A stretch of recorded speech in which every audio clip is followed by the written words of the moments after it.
Muy bien. Pues, hermano, que el Señor nos ayude, nos bendiga y el Espíritu Santo nos asista, ilumine y dirija en todas las cosas. Eh, una verdad que desde prácticamente el tiempo de la Reforma Protestante, que no solamente surgió en el centro de Europa en el siglo XVI. Cuando viajábamos ayer de Sevilla para acá, para Almería, estuvimos casi todo el trayecto escuchando dos conferencias de Emilio Monjo, es pastor de una iglesia evangélica allí en Sevilla.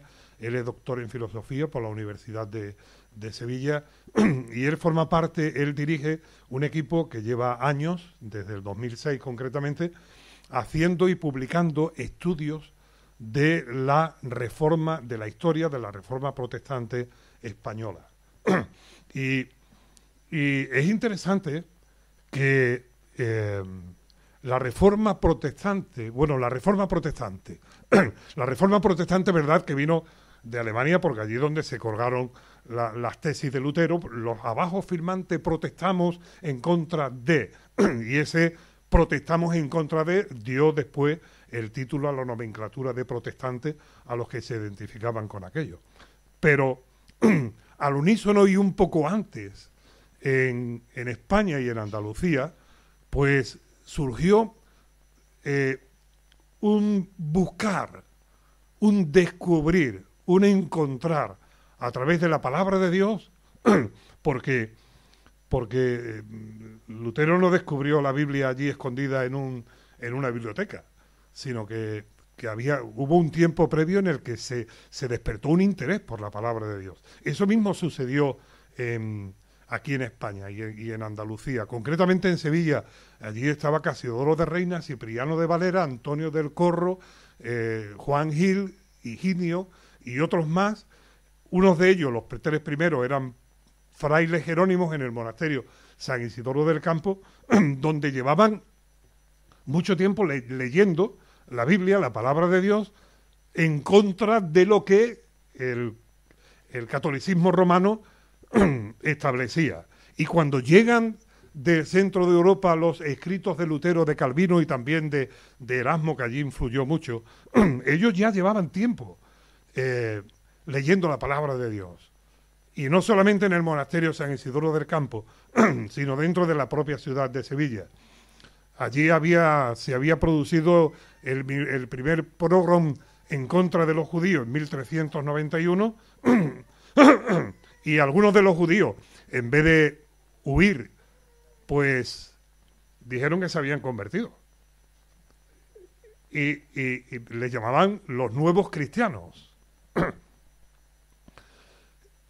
Y la mayor garantía que ellos encontraban de quedar libres de sospecha, pues significaba o estaba en entrar en el clero, formar parte de los conventos de monjas o de los monasterios de frailes, de tal manera que hubo un momento en Sevilla en el que dos de los canónigos de la Catedral de Sevilla y uno de ellos que había sido predicador y confesor del emperador Carlos I y Carlos V, el mismo, pues estos eran judíos de esos orígenes, de esos conversos, pero que ellos amaban la palabra de Dios y en secreto y en contra de lo que le imponían, ellos leían la palabra de Dios.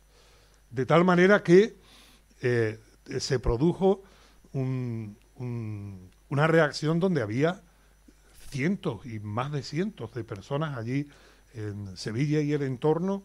No sé si alguno habéis visitado el monasterio San Isidoro del Campo, pero que muchos de ellos fueron masacrados, algunos, posiblemente entre 10, 12 de los frailes del convento pudieron huir, y entre ellos Casiodoro de Reina y Cipriano de Valera, que después tradujeron la Biblia del Oso, la que nosotros generalmente usamos y demás. Bueno, desde entonces se proclamó lo que conocemos como las bases de la Reforma. Sola Escritura, sola fe, sola gracia. Pero tenemos que recordar subrayar, recuperar, en mi opinión, en el tiempo presente, estas premisas, estas afirmaciones, las columnas, las bases. Sola escritura. No es el decir no admitimos ningún otro libro que no sea la Biblia, sino que sola escritura lleva incluido el hecho de que la Biblia es la palabra de Dios, inspirada por Dios. Inspirada, sabéis lo que quiere decir, ¿verdad? En la traducción más común y más comprensible para nosotros es Dios soplada. Es decir, que el origen de la palabra de Dios viene del propio interior de Dios. El Señor Jesucristo en Mateo capítulo 4 así se lo dijo a Satanás. No solo de pan vivirá el hombre, sino de toda palabra que sale de la boca de Dios. Por lo tanto, el origen de este libro no está en la historia, ni en la voluntad de las personas, ni en el desarrollo del conocimiento, sino está en el propio corazón de Dios. Es la revelación de Dios, es por inspiración de Dios. Pablo lo dice, toda escritura es inspirada por Dios. Es importante esto, Pedro lo dice, porque los hombres no escribieron por voluntad propia, sino que escribieron siendo impulsados, inspirados por Dios. Y necesitamos volver a recuperar estas gloriosas verdades que algunas veces se nos olvida. Es un libro sobrenatural porque proviene de un ser sobrenatural. Pero sus enseñanzas son superiores. Son superiores porque no tienen que ver con los criterios ni la experiencia de los hombres, sino porque revelan la voluntad de Dios. Pero tenemos que afirmar y recordar y establecer otra vez que la Biblia es autoridad de Dios, que contiene la autoridad de Dios.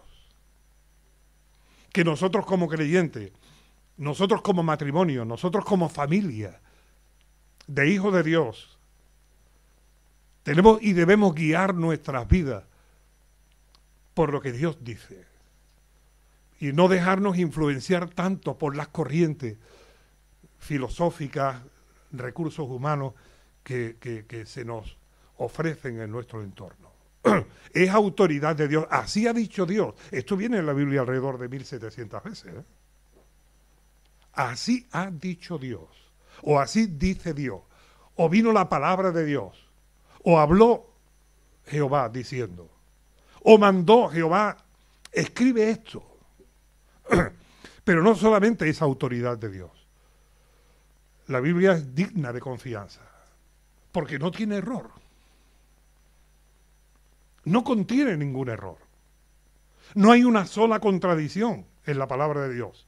Alrededor de 40 hombres, algunos de ellos no judíos, son los escritores. El autor es Dios, pero fueron los instrumentos que Dios usó para transmitirnos su palabra, para que hiciesen el registro de su palabra. La mayoría de estos 40 hombres que vivieron en un periodo de unos 1480, 1500 años, la mayoría no se conocieron entre sí. Sin embargo, no hay una sola contradicción entre la Biblia.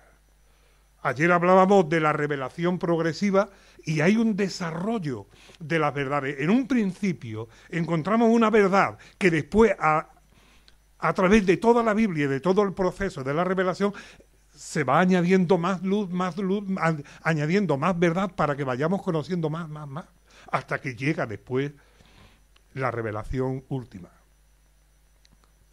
Pero no solamente no tiene error, porque es infalible, sino es inerrante, tampoco conduce a error.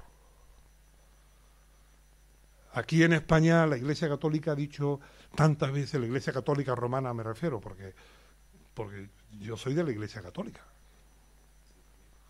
¿sí? La Iglesia universal, ¿no? La Iglesia de Cristo. No permitamos, por favor, que se nos apropien de lo que nos pertenece, ¿no? No leáis la Biblia, que la Biblia confunde, que la Biblia vuelve... Mira, de la Biblia tantos errores y tantas cosas. Tú no leas la Biblia, déjame que yo lea la Biblia y tú crees lo que yo te diga que tú tienes que creer. Si un ciego guía a otro ciego, los dos caen en el hoyo. Hermanos, no debemos tener ningún temor, ningún reparo, al contrario, debiera haber en nosotros no solamente la necesidad, sino también el ansia por leer la palabra de Dios y que Dios nos ilumine, porque ahí están las respuestas, ahí está la luz, ahí está la verdad, ahí está el socorro, ahí está la guía, ahí está el alimento, ahí está el consuelo, ahí está, dice el Salmo 19, hace sabio al sencillo. La inspiración de las Escrituras, la autoridad de las Escrituras, el valor de las Escrituras, la autoridad de las Escrituras.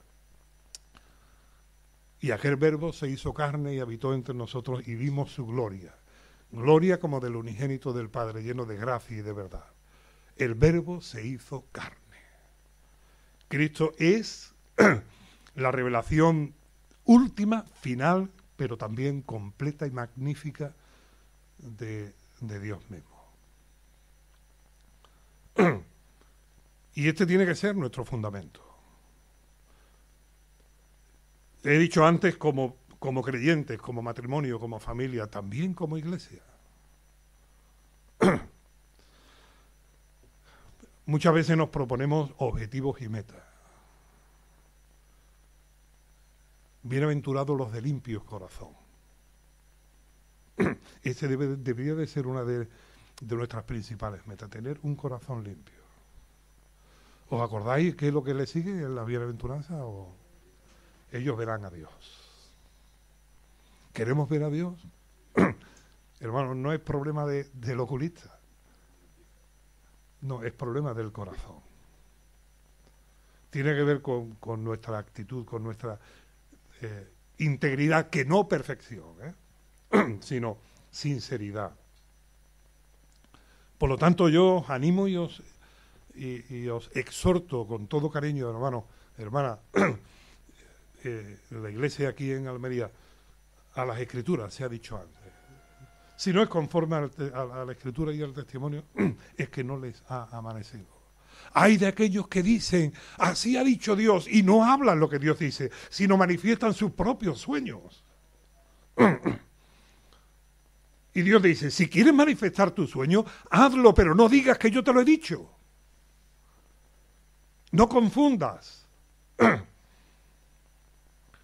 Y tenemos la sola escritura, pero sola escritura implica mucho. No solamente que llevamos la Biblia debajo del brazo y que no tenemos un misal, sino que la Biblia es la que establece su autoridad porque es la palabra de Dios inerrante.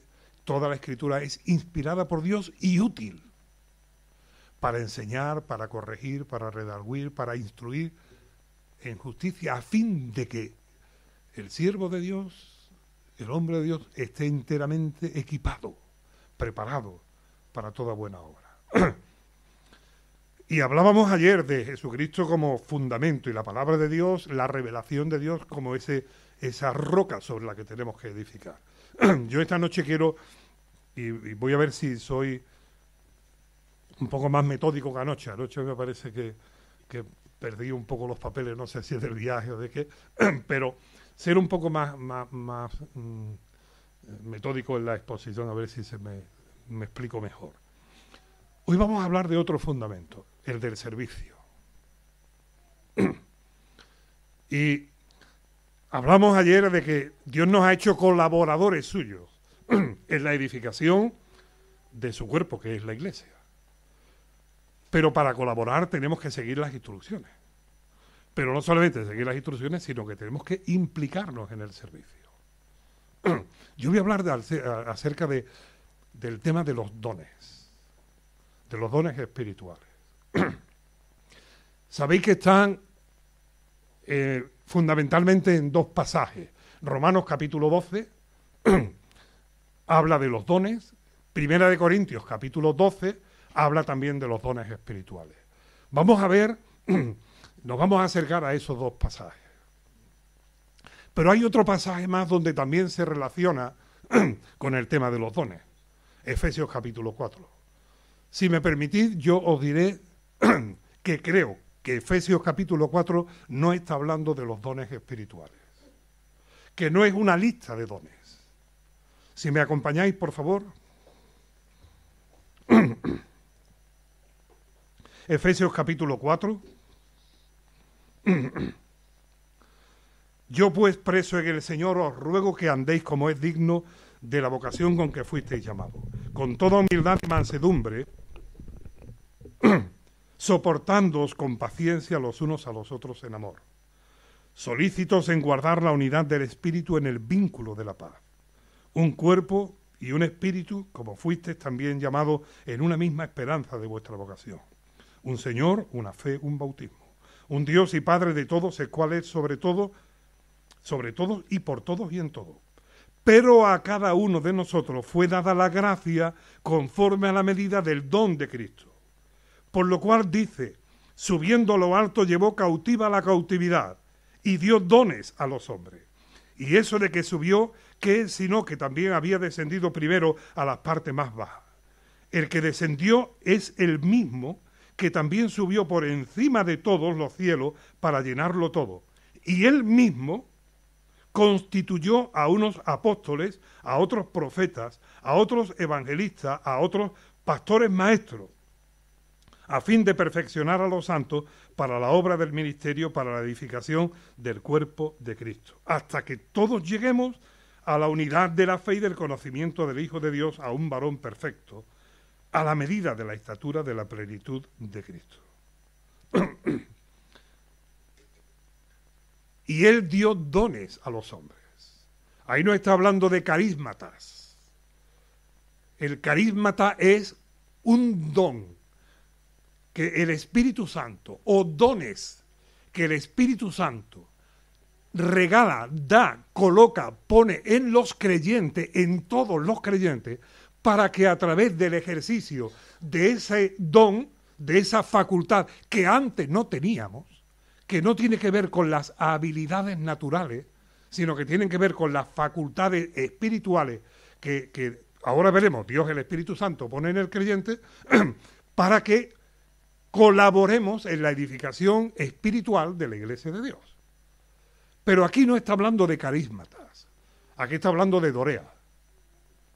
Dorea es un regalo, no es solo una galleta, es un regalo. No un don como una facultad o como una capacidad, sino un don en el sentido de un obsequio. Y aquí está hablando de que el Señor Jesucristo llevó cautiva a la cautividad, es decir, Él redimió a los cautivos del pecado. En Efesios dice que estamos sentados con Cristo en lugares celestiales, y de la cautividad que Él llevó cautiva, de esa cautividad regaló hombres como obsequio para la Iglesia. Y dio dones a los hombres, o dio de regalo a hombres. Mirad el texto.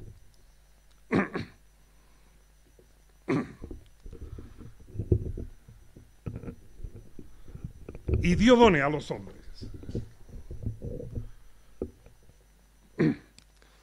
Los hombres, los regalos ahí son apóstoles, profetas, evangelistas, los pastores maestros. Voy a intentar explicarme. El Espíritu Santo da la facultad o facultades de dones espirituales a todos los creyentes. Todos lo tenemos, ahora lo vamos a ver. Pero de entre todos los capacitados por el Espíritu Santo, Cristo soberanamente, Él dice aquí, y Él mismo estableció, es decir, colocó, dio a unos como apóstoles, profetas, evangelistas, pastores, maestros. Hombres capacitados por el Espíritu Santo pero colocados dentro de la Iglesia para ministerios. Aquí no son dones, son ministerios. Personas que cumplen un ministerio. Y está pensando fundamentalmente, bueno, los apóstoles son los 12. El Señor Jesucristo dice el pasaje que se fue, estuvo toda la noche orando y después llamó a los que Él quiso para que estuvieran con Él. Y a estos los llamó apóstoles. ¿Hoy hay apóstoles o no? Hay apóstoles. Falsos apóstoles. Me refiero a falsos apóstoles. Sí, hay apóstoles, pero son falsos apóstoles. El cuerpo apostólico con autoridad de parte de Dios para la revelación se cerró con Pablo. Se cerró con Pablo. El último, al cual como un abortivo Dios tomó y dice, yo no soy apóstol por voluntad de hombre, sino del mismo Señor. En el libro de Apocalipsis dice que la Nueva Jerusalén tiene 12 puertas y en las 12 puertas están los 12 apóstoles, no hay más. Nadie hoy puede apelar a tener la autoridad que tenían los que, inspirados por el Espíritu Santo, escribieron. Si hay ministerio apostólico, pero no hay autoridad apostólica. Por eso la Biblia se ha cerrado, la revelación se ha terminado y ya no hay más revelación. Pero el ministerio, pastores, maestros, son hombres que soberanamente Dios, el Señor Jesucristo, toma, que el Espíritu Santo ha capacitado y Él ahora los coloca como cabeza de la Iglesia, porque la cabeza de la Iglesia es Cristo y la cabeza es la que gobierna todo el cuerpo, coloca en distintos ministerios. Por lo tanto, aquí apóstoles, profetas, evangelistas, pastores, maestros no son dones, son ministerios. No existe el don de pastor. Existe el ministerio pastoral, o los pastores como ministerio, que tiene que tener dones, claro que sí. Y el Espíritu Santo le ha facultado. Porque sabéis una cosa, hermano, a mí me maravilla ver en la Biblia cómo el trino Dios, permitidme esta expresión coloquial, pero es para que se entienda mejor, trabaja armónicamente. ¿Sí? Dios siempre ha trabajado en equipo.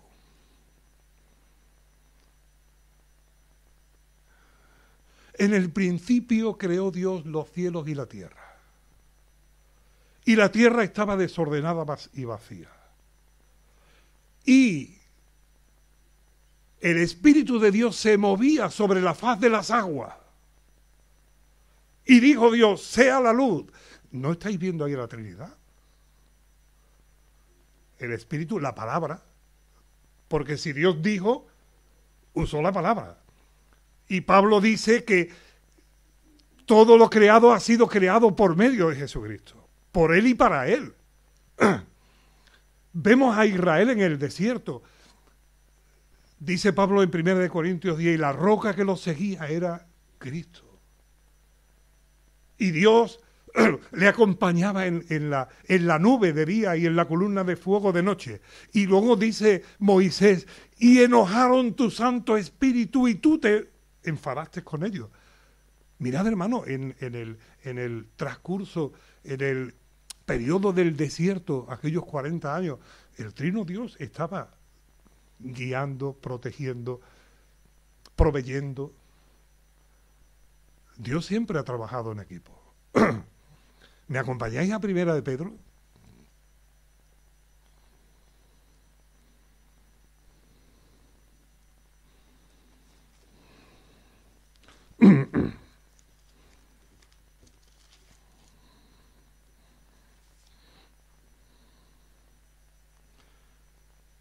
Capítulo 1.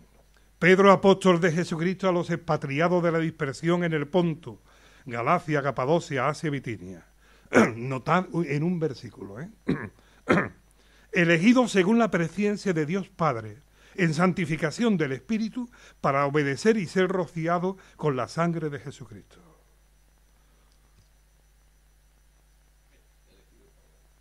¿Sí? Elegido según la presciencia de Dios Padre, en santificación del Espíritu, para obedecer y ser rociado con la sangre de Jesucristo. Gloria a Dios que la obra de nuestra salvación es del Trino Dios. Que el Padre envía y entrega a su Hijo.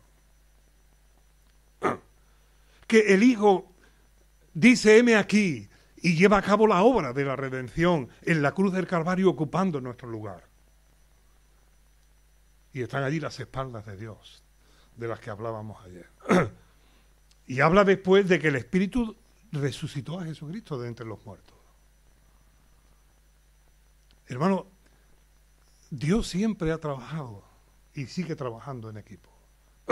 Y yo creo que aquí podríamos hacer un paréntesis, un entre paréntesis de llamamiento.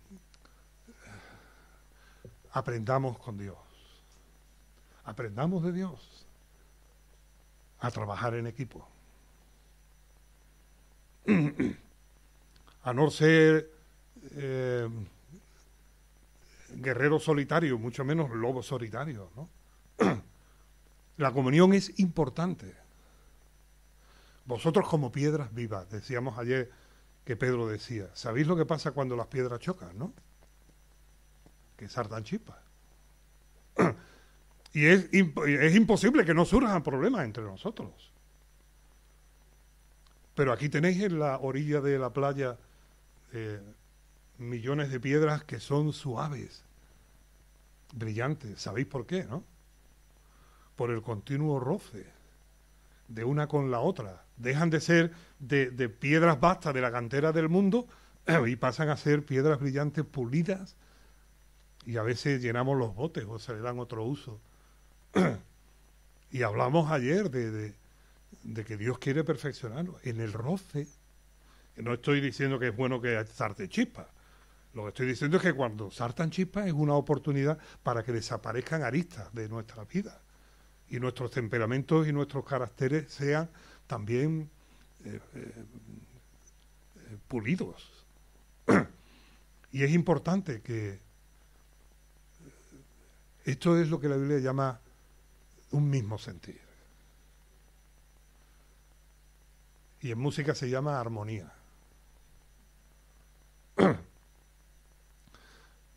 Hay instrumentos de viento, hay instrumentos de metal, hay instrumentos de madera, hay instrumentos de percusión, hay instrumentos de cuerda, pero una orquesta, siendo toda distinta, conformada por distintos elementos, sin embargo, cuando suena al unísono, qué bonita armonía, ¿verdad? Es que Dios es el gran director y quiere que nosotros también sirvamos en armonía. A mí siempre me ha llamado la atención cuando veo los conciertos estos por televisión. Nunca he estado en ningún teatro viendo una gran orquesta filarmónica. En mi pueblo lo que había era la banda de música. Pero a mí me ha llamado la atención esto de verlo en televisión y me da una pena. Me da una pena aquel de los platillos. ¿Os acordáis? Está allí arriba, casi al final del todo, y está allí con los platillos así. De vez en cuando hace... Chum, pero además y si no suena, el director dice, ¿qué estaba haciendo? Para hacer de vez en cuando así. Chum. Pero forma parte de la sintonía, forma parte de la melodía, forma parte también de la armonía.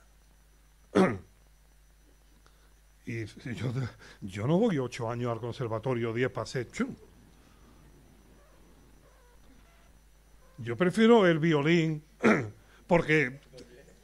Pero hermano, es que en la orquesta hace falta también el de los platillos. A lo mejor te ha tocado los platillos. Pues toca los platillos.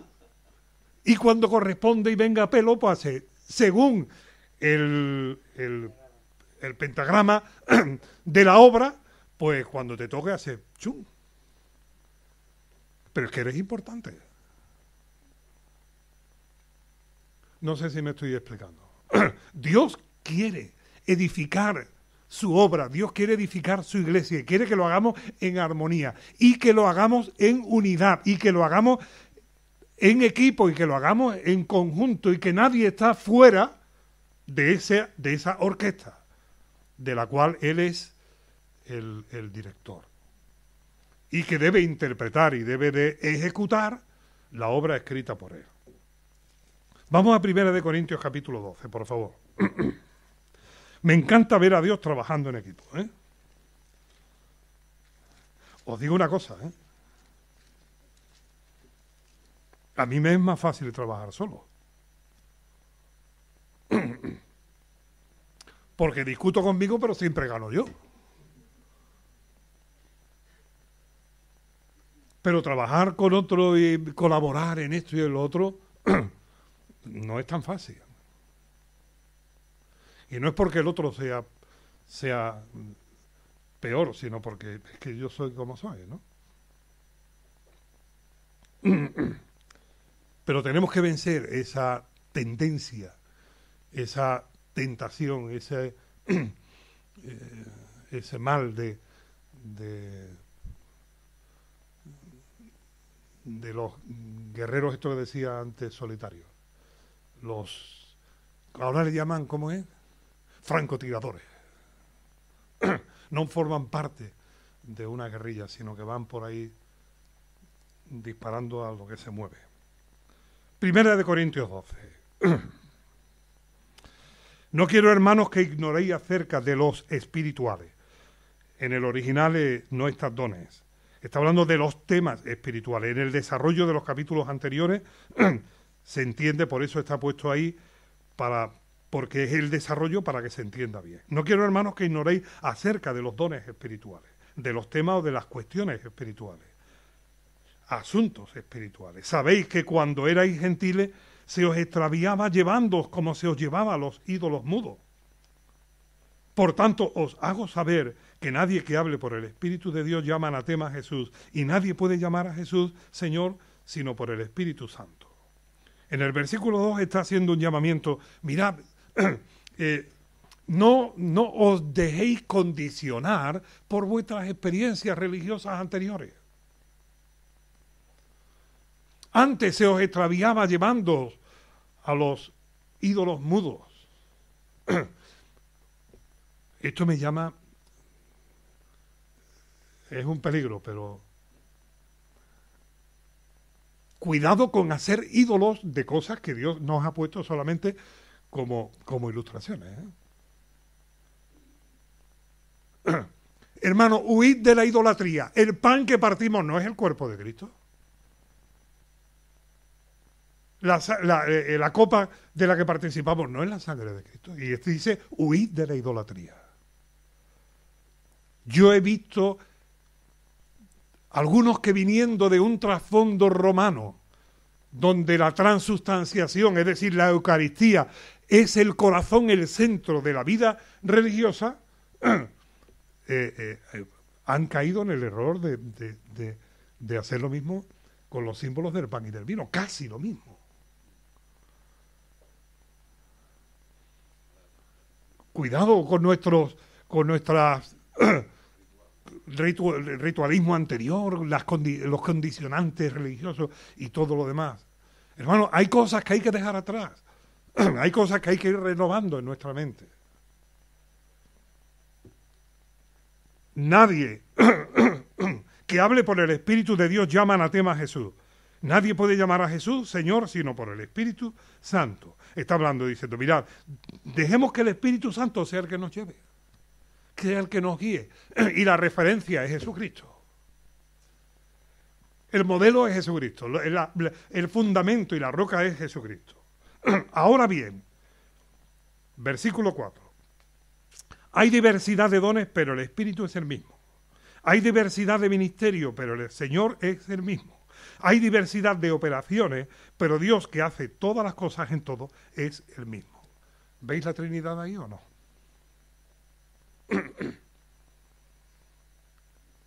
Dice el versículo 4. Hay diversidad de ministerios, perdón, el versículo 4, sí. Hay diversidad de dones, carismata, pero el Espíritu es el mismo. Los dones espirituales, es decir, esto de lo que hablaba antes, y no me voy a repetir ahora, que son capacidades que cuando nos convertimos, junto con la salvación, con el Espíritu Santo, se nos dan esas capacidades que se tienen que ir descubriendo, desarrollando en nuestra vida espiritual como parte de nuestro crecimiento. Esas capacidades espirituales provienen del Espíritu Santo. Hay diversidad de dones, es decir, hay diversos dones, pero el Espíritu es el mismo. Hay diversidad de ministerios, está diciendo diaconías, pero el Señor es el mismo. Y cuando se usa el Señor en el Nuevo Testamento, se refiere al Señor Jesucristo.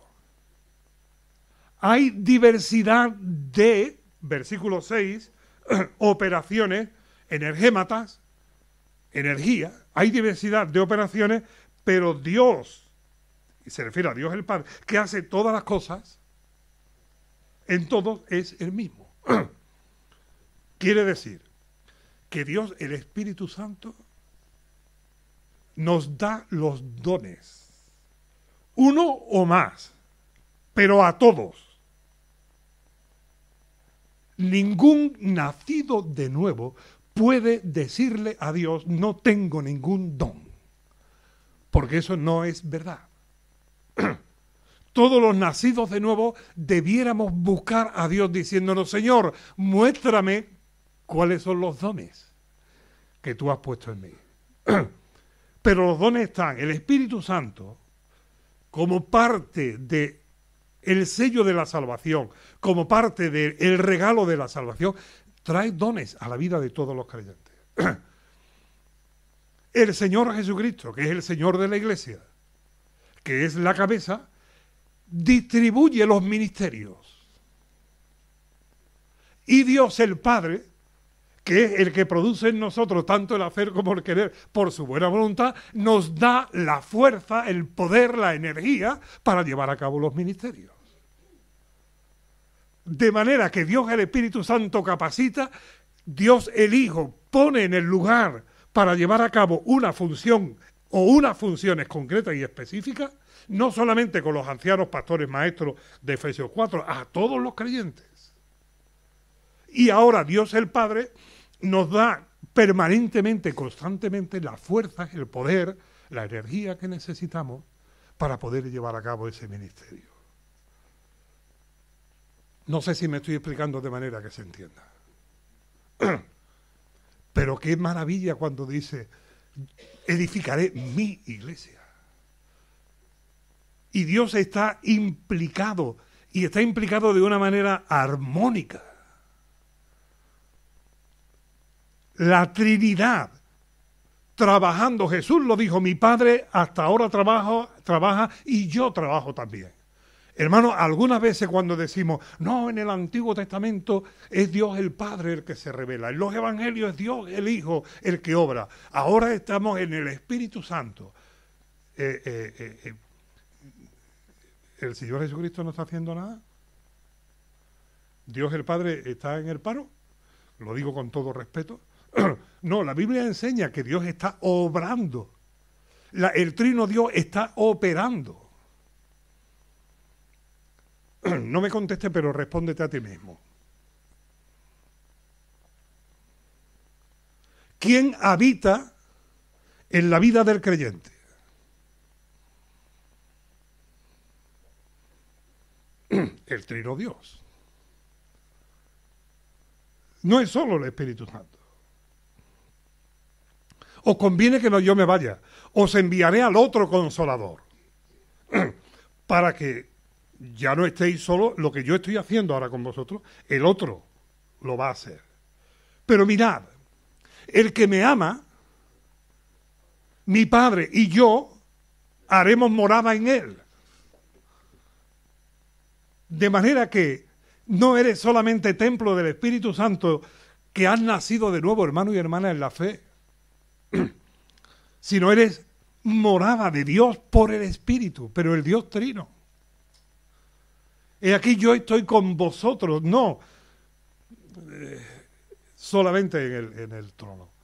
Estoy con vosotros todos los días hasta el fin.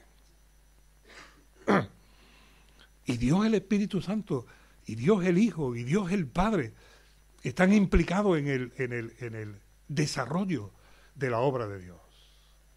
Es el trino Dios. Pero muy rápidamente, mirad, dice el versículo 11. Pero todas estas cosas las hace uno y el mismo Espíritu, repartiendo a cada uno en particular como Él quiere. Hermano y hermana, no se trata del don que a ti te guste, sino que Dios soberanamente reparte los dones como Él quiere y coloca los ministerios como Él quiere, porque Dios sigue siendo soberano. Dios sigue siendo el Dios de la gloria y no ha dejado ninguno de sus derechos, ni ninguna de sus facultades, ni ninguna de su autoridad. No hay una enseñanza bíblica que autorice a un creyente a pedir a Dios un determinado don. Cuando Pablo dice procurar los dones mejores, se refiere no a los más importantes, a los más sobresalientes, no, a los que responden mejor a las necesidades. Porque mirad, el versículo 7. Pero a cada uno le es dada la manifestación del Espíritu para provecho. ¿Para provecho de quién? Nunca propio. Para provecho del cuerpo, de la iglesia. De manera que Dios, el Espíritu Santo, reparte los dones como Él quiere para que tú seas un vehículo, para que yo sea un instrumento para bendición y provecho, beneficio de los demás. De manera que nunca el don tiene como finalidad traer algún beneficio, ni material, ni de ningún otro tipo, al que lo recibe, sino que el que lo recibe tiene la responsabilidad y el privilegio de ser un instrumento usado por Dios para bendición, provecho, beneficio de los demás. De manera que Dios reparte los dones como Él quiere y lo hace para provecho. Versículo 12. Porque así como el cuerpo es uno y tiene muchos miembros, pero todos los miembros del cuerpo, siendo muchos, son un solo cuerpo, así también Cristo. Versículo 14. Además, el cuerpo no es solo un miembro, sino muchos. Hermano, en la diversidad, volvamos otra vez, si queréis, a la orquesta filarmónica. En la diversidad está también la posibilidad de la armonía. Si todo el cuerpo fuese oreja, dice Pablo aquí, ¿qué pasa? Eso no es un cuerpo. Eso es un otro, ¿o no? En una iglesia donde todos tienen el mismo don. Dios hace siempre bien todas las cosas.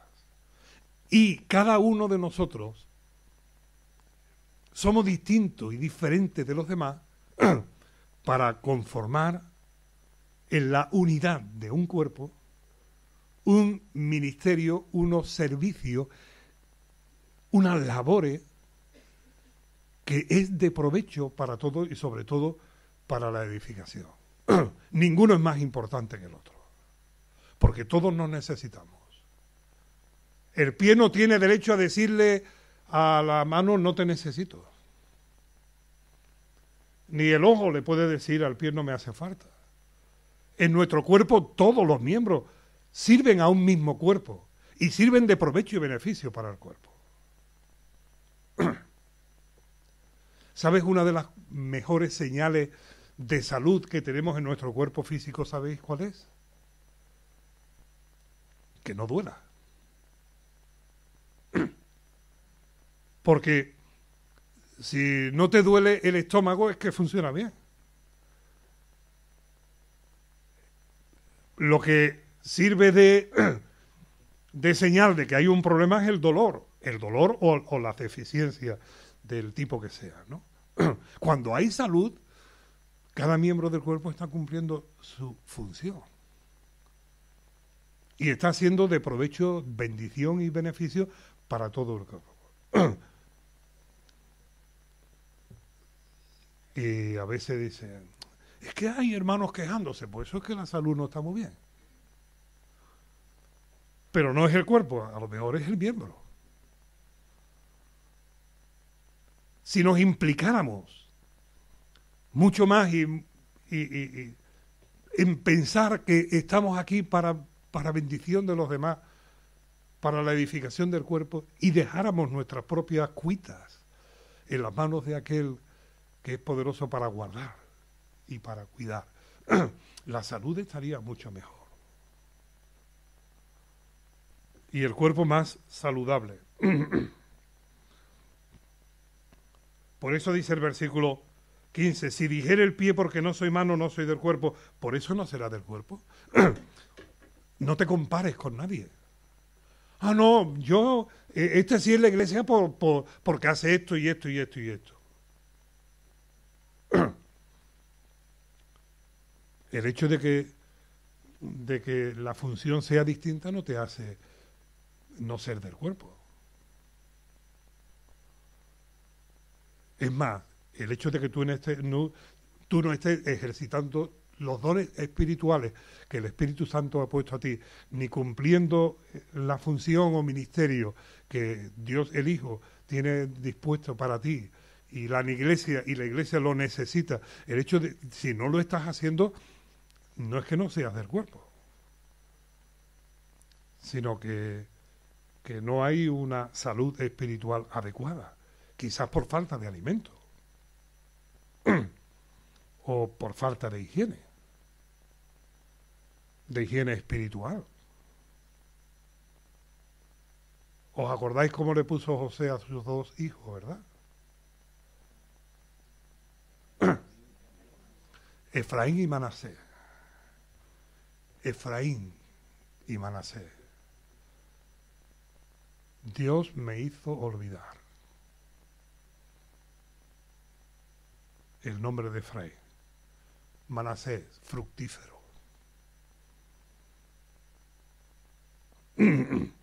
¿Cuánto daño había recibido José? ¿Cuánto sufrimiento le habían causado a José?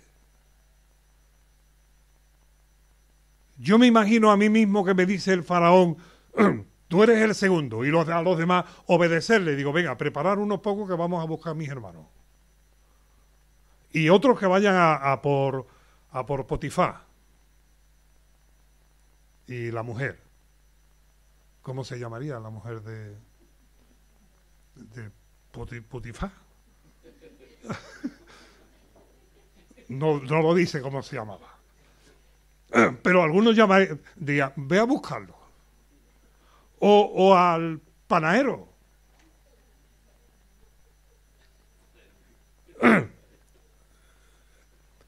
Sin embargo, cuando José recibe a los hermanos, le dice, vosotros pensasteis hacerme mal y Dios lo ha usado para bien. No fuisteis vosotros que me trajisteis a Egipto. Dios me trajo a Egipto para preparar esto que ahora pasa. Id a mi padre y decirle, tu hijo José vive y es señor en Egipto. Y le da un consejo, ¿os acordáis?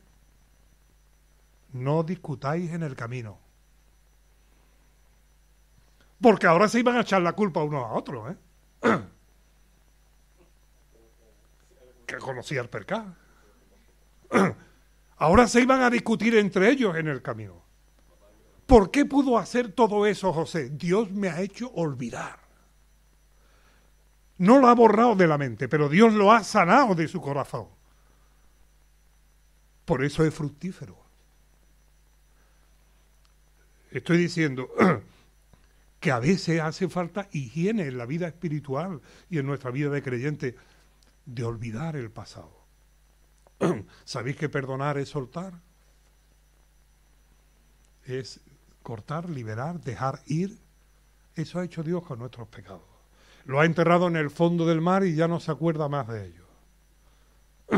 perdonar a nosotros nos corresponde igual. Si le seguimos dando vuelta y cuando pensamos se nos mueven las bilis, eso no está curado, ¿eh? Eso no está perdonado. ¿Veis que en 1 Corintios está hablando de la iglesia como un cuerpo? Está hablando de la iglesia como miembros que conformamos un mismo cuerpo. No quiero dejar este versículo, el 13, porque tiene un punto que me parece importante tener. Porque por un solo espíritu fuimos todos bautizados en un cuerpo, sean judíos o griegos, sean esclavos o libres, y a todos se nos dio a beber de un mismo espíritu. Mirad, cuando nos convertimos, el Espíritu Santo de Dios nos integra en el cuerpo.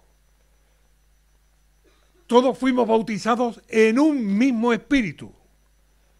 Bautizado es sumergido.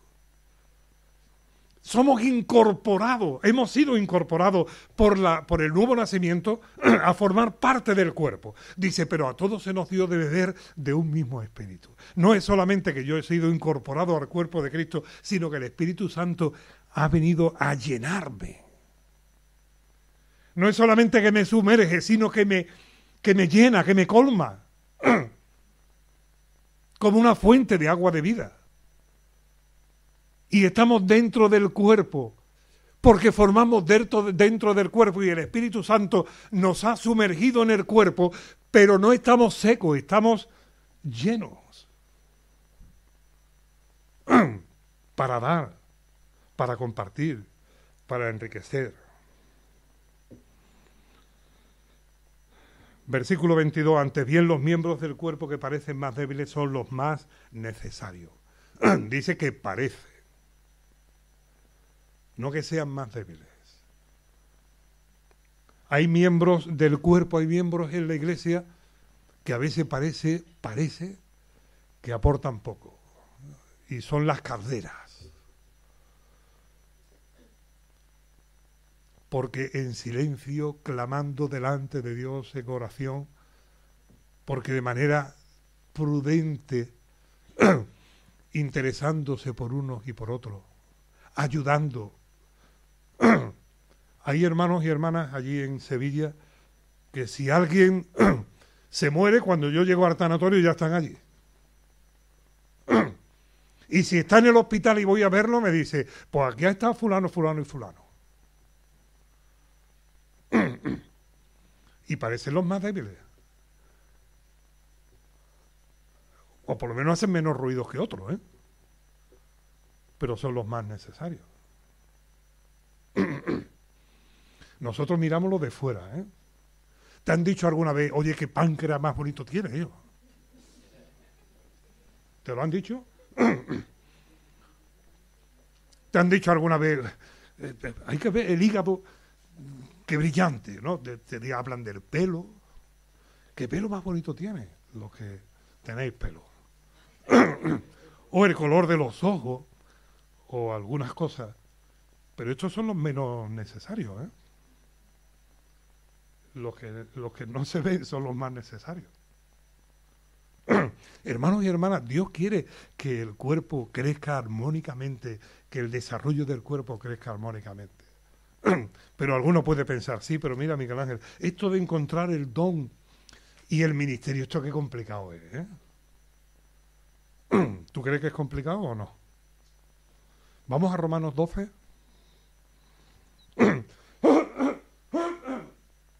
Por la noche yo intentaba concluir y cerrar con aquello de que no es que las cosas sean difíciles, es que las hacemos difíciles.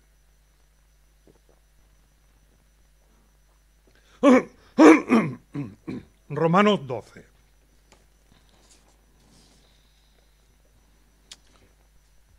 Así que, hermanos, ruego por las misericordias de Dios, versículo 1, que presentéis vuestros cuerpos, es decir, que os presentéis vosotros mismos en sacrificios vivos, santos, agradables a Dios, que es vuestro culto racional. Lo primero que hace falta es tener claro que somos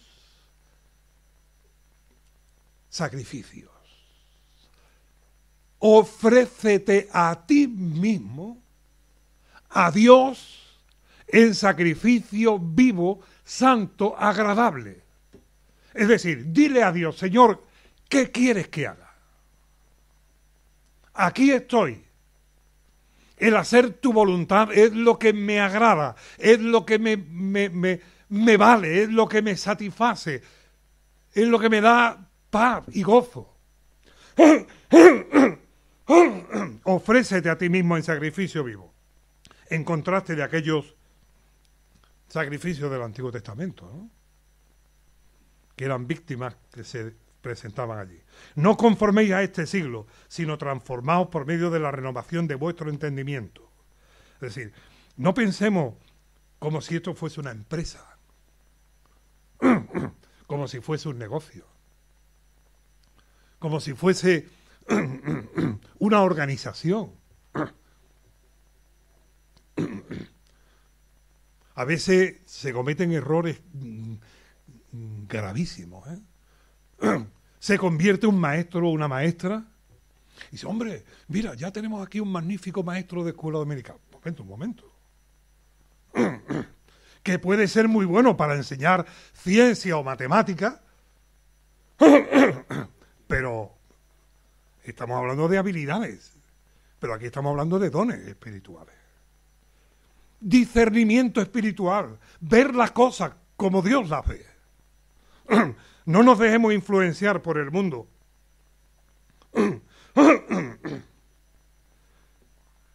Bien, tengo que acelerar. Digo pues, por la gracia que me es dada, versículo 3, a cada cual que está entre vosotros, que no tenga más alto concepto de sí que el que debe tener, sino que piense de sí con cordura, conforme a la medida de la fe que Dios repartió a cada uno. Mira, no tengas demasiado alto concepto de ti ni demasiado bajo. Piensa con cordura espiritual. Sé íntegro, honesto. No confundas lo que te gustaría con lo que es. Y mucho menos tu voluntad con la voluntad de Dios. Piensa con cordura. Con cordura espiritual. Porque de la manera, y vuelve a tomar la misma figura, la del cuerpo.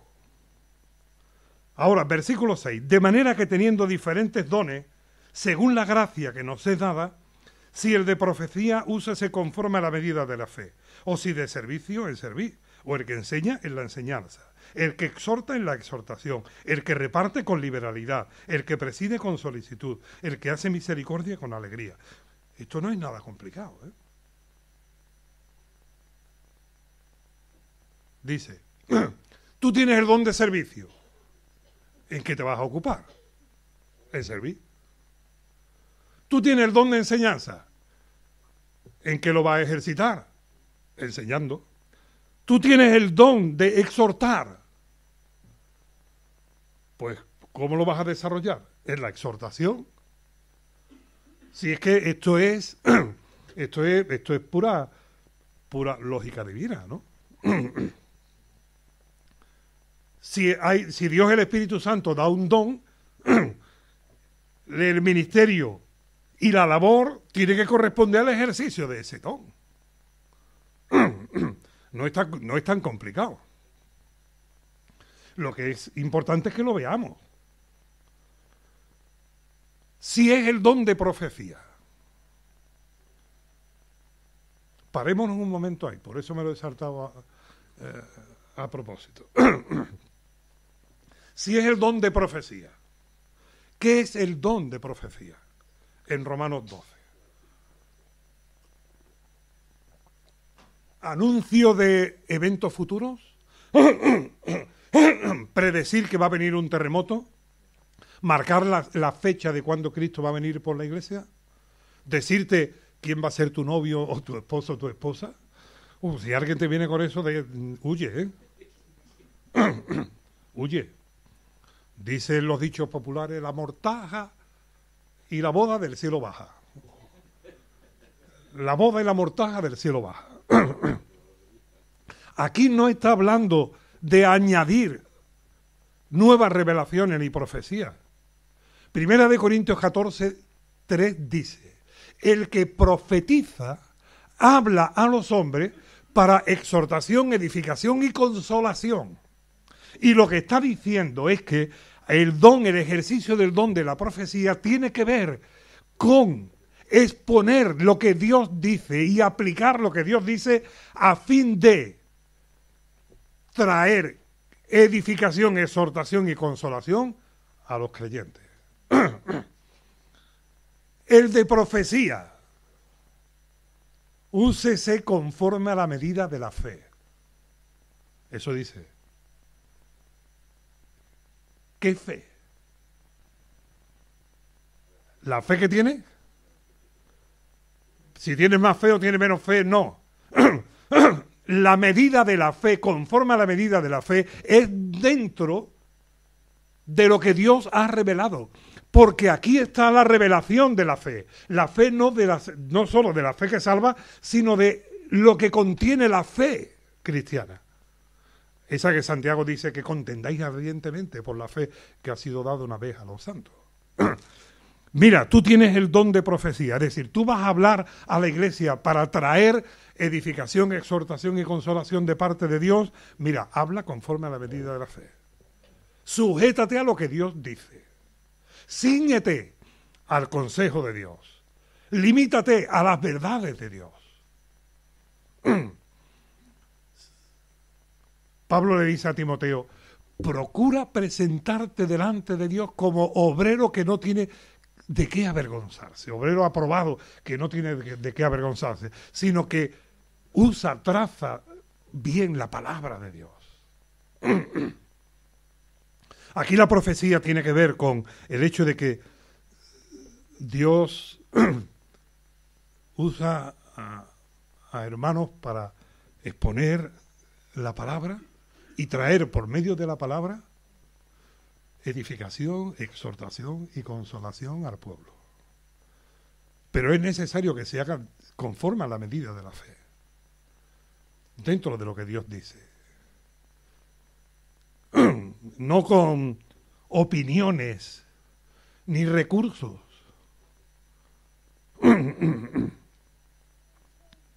Algunos hablan de vanidades. No, de vanidades no, de ilusiones.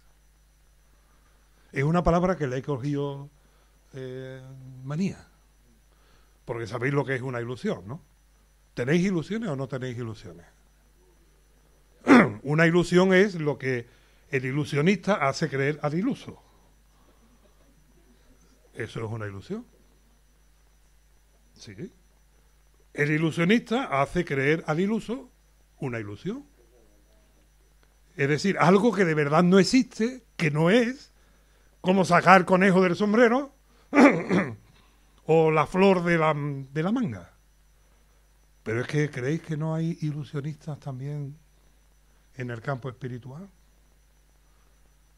Dice Jonás, Dios le dice a Jonás, Jonás le dice, los que se acercan a las ilusiones, tus misericordias abandonan. No compremos ilusiones. ¿Sabéis lo que Dios nos da en su palabra? Esperanza. Esperanza, que es muy distinto a ilusión. ¿Cuál es la ilusión de todos los días? Que te tocó el cuponazo. Es la ilusión de todos los días. Pero no toca. Pero es una ilusión que la gente tiene, que viven, que están ahí. Pero la esperanza tiene fundamento, ¿eh? Yo cuando voy para mi casa no tengo la ilusión de que mi mujer haya hecho la comida. Tengo la esperanza de que la ha hecho. Porque si fuese la ilusión, serían de estos llenos de aire, ¿no? Pero yo tengo buñuelos, yo tengo razones, fundamentos para tener la confianza, la esperanza, la certeza. Dios nos da eso, razones y fundamentos para que tengamos la esperanza, la certeza. Pero no es tan complicado. Hermano, tienes el don de profecía, estudia la Biblia, aprende la Biblia. y enseña la Biblia, trae la Biblia, la palabra de Dios, para que ella obre. Ahora, ¿tienes el don de servicio? Pues sirve. ¿Tienes el don de exhortar? Pues exhorta. ¿Tienes el don de enseñanza? Pues enseña. No es tan complicado, ¿no? Dios no nos mete en un lío.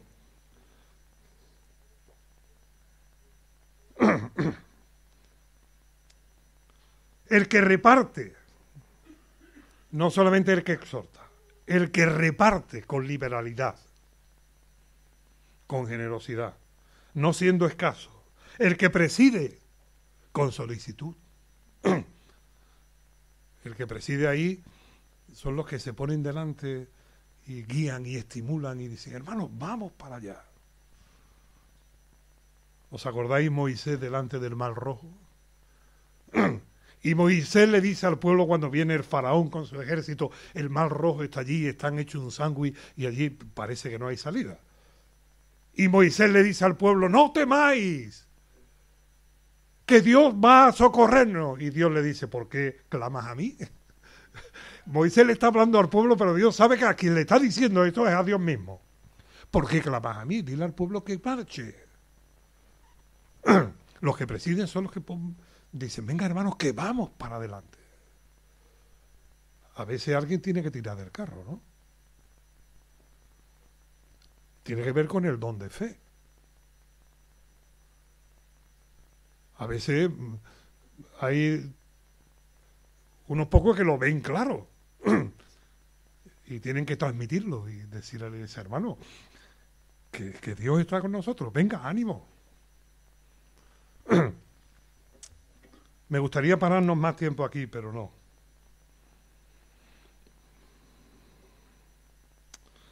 Solamente desde el versículo 11. A ver, voy a, si tuviera una pizarra lo haría. Tiene el don de profecía. Pues hazlo conforme a la medida de la fe. Y en el versículo 11 dice, en lo que requiere diligencia, no perezoso.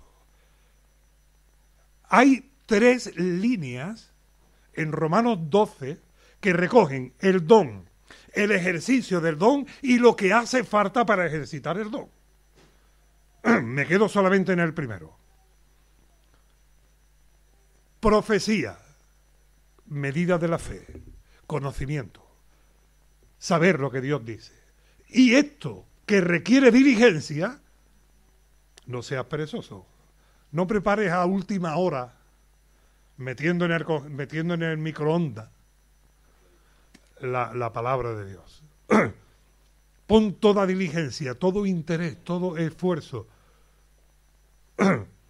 No seas perezoso.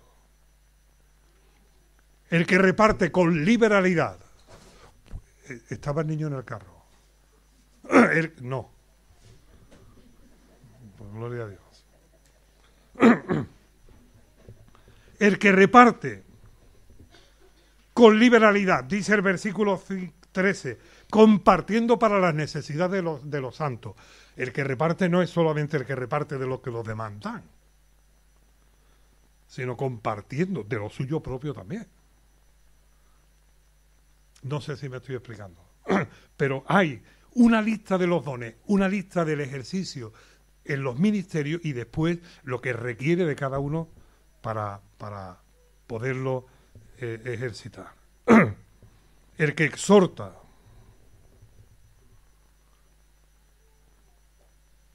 tribulación y oración. ¿Tienes el don de exhortar? Pues exhorta. Pero que sepas una cosa, que vas a recibir, por lo general, el enfado del otro. Y la salida va a ser orar. Porque, lo decía antes José, Dios puede tirarnos de las orejas. Pero cuando Dios usa la mano del cuerpo para tirarnos de las orejas, nos enfadamos con la mano. Y le echamos la culpa a la mano. Y hermano, el amor es sufrido. Porque la exhortación no es un llamamiento desde la superioridad, sino desde la comprensión. Despierto vuestro entendimiento con limpia exhortación. Es decirle, hermano, venga, hombre, a mí me deja, pero sigue orando. No es tan complicado, hermanos, de verdad. Dios lo ha dispuesto todo para que le sirvamos. Dios nos ha equipado de todo para que lo hagamos bien.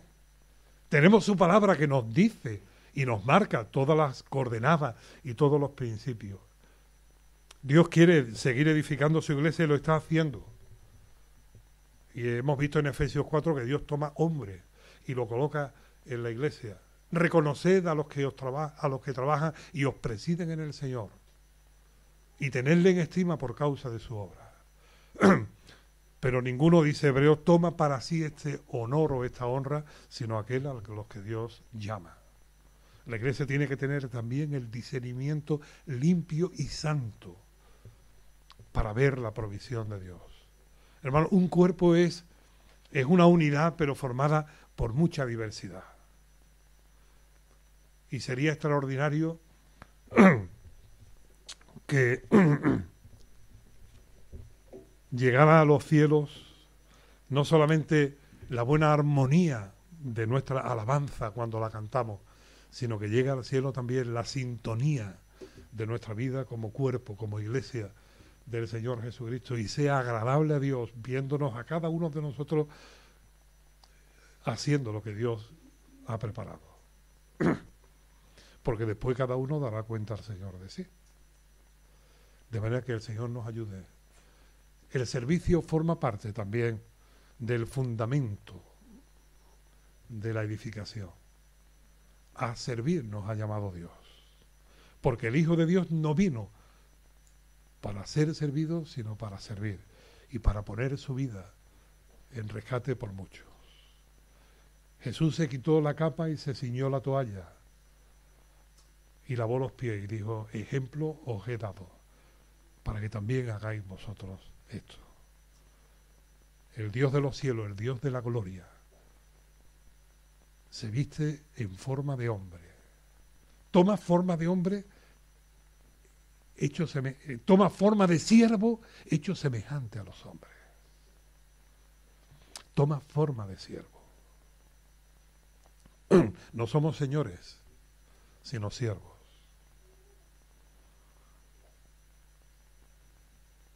Servir es el mayor privilegio. Cuando servimos es cuanto más nos parecemos a Él. Tómalo como un regalo que Dios te da. Ser servidor de Dios sirviendo a los demás. Me encanta cuando dice, y David fue fiel a Dios sirviendo a su propia generación. Que seamos fieles nosotros.